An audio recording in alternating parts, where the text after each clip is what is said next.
با سلام خدمت دوستان عزیز، دکتر آرزو نبی‌زاده هستم، متخصص ویروس شناسی بالینی و عضو تیم علمی آزمایشگاه پارت.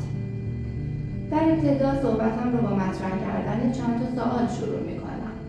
آیا تا به حال رابطه جنسی محافظت نشده داشتی؟ نگران بیماری مقاربتی هستی؟ اصلاً بیماری مقاربتی به چه بیماری‌هایی گفته می‌شود؟ بیماری‌هایی هستند که از یک شخص به شخص دیگه از طریق رابطه جنسی اتفاق میفته.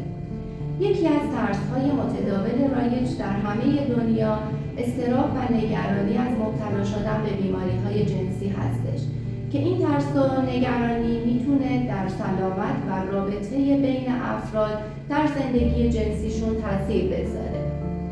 حالا چرا ترس؟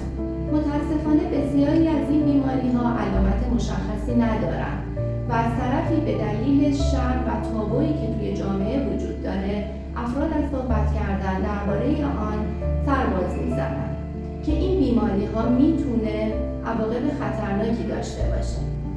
اصلاً چه کسانی بیشتر در خطر ابتلا به بیماری‌های مقاربتی هستند؟ افرادی که چندین شریک جنسی دارند و یا در صورت داشتن یک شریک جنسی جدید. این افراد بیشتر از بقیه در خطر ابتلا هستند. چه راهکارهایی تو این زمینه وجود داره؟ افراد حتی اگر علامت مشخصی هم ندارن، هر 6 ماه یک بار چکاپ‌های مرتبط با بیماری‌های مقاربتی رو باید انجام بدن. اکثر این بیماری‌ها اگر زود تشخیص داده بشه، قابل درمان و کنترل هستش.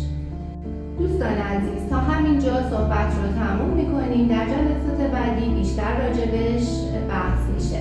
اگر سوالی در این زمینه داشتید میتونید به دایرکت